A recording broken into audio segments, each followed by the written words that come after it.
Yo, so it's been around a year and a half since I had this problem with my Z, and I just recently fixed it. And I was going to make a very long video for the YouTube channel, but instead I decided not to, and I'm making this condensed version instead. So pretty much all of this started when I had a problem with my internal slave. It took a shit, it started leaking, so I ended up buying a Z1 external slave instead in order to replace the OEM one. During which I dropped the transmission, I cleaned up everything, including the flywheel, a clutch, and pressure plate from all that brake fluid that I was leaking, and I forgot to note the orientation slash position of the flywheel, and this shit came back to bite me in the ass. The reason being is because the rear of the crankshaft has a dial pin which lines up to a hole, specific hole in the flywheel. If this is not noted, you will have a hard time trying to turn on the car, all sorts of things. After I put everything back together and I drove it,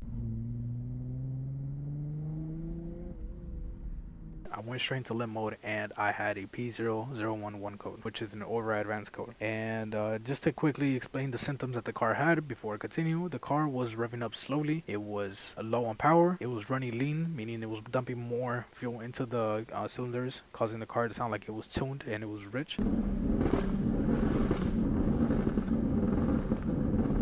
Reality it wasn't, and the car was idling fine and it did turn on fine with no issues, and it did not stumble, like it didn't have any misfires. So all of those things led me to believe that it wasn't a flywheel issue at first, but pretty much I did think it was a coincidence that the P0011 code popped up. So I ended up replacing a lot of things during this whole time period. Just to give you a rundown, the first time I opened up the front of my front timing cover, I replaced the solenoid, I replaced my bank 1 intake phaser, as well as my oil gallery gasket, thinking that it was an oil pressure issue that I've had this problem. When I replaced all of that and I put it back together, nothing was fixed. After a couple months and more diagnostics tests on my car, I finally decided to buy the timing chain because I thought that all of this was happening because of a stretched timing chain. So I replaced the timing chain, and during this replacement, this is when I cracked my upper oil pan, and that's the video I uploaded on my TikTok a couple months back. So after I put everything back together, nothing changed. I drove the car like that for a while, and then after denying that it was the flywheel, I finally decided to instead drop the transmission and check with my own two eyes that it was on the correct position. So I did just that, and I found instead that the position was not correct. So I followed this website online, and it told me a very specific way to put it on. I followed it, and guess what? This is what happened.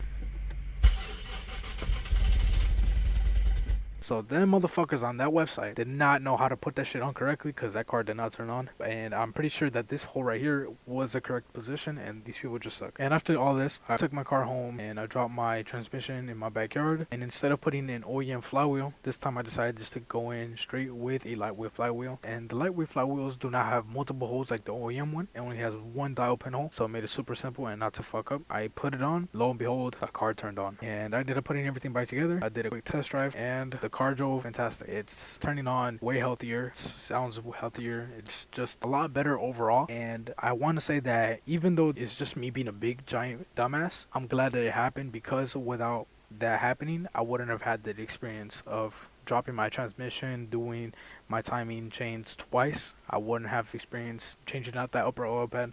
So all of these did come with a lot of money being wasted, but I'm not necessarily mad. I'm kind of glad that it did happen, and it gave me a lot of experience, and that's one thing that I would have not gotten if it wasn't for this problem. So I am grateful that it did happen. Thank you for the people that did stick around and watch the whole video. I will start uploading on a more consistent level. I want to start growing a community, and hopefully you guys can start seeing the journey of the car now that I have the engine finally working properly. So yeah, I'll see you guys, and thank you.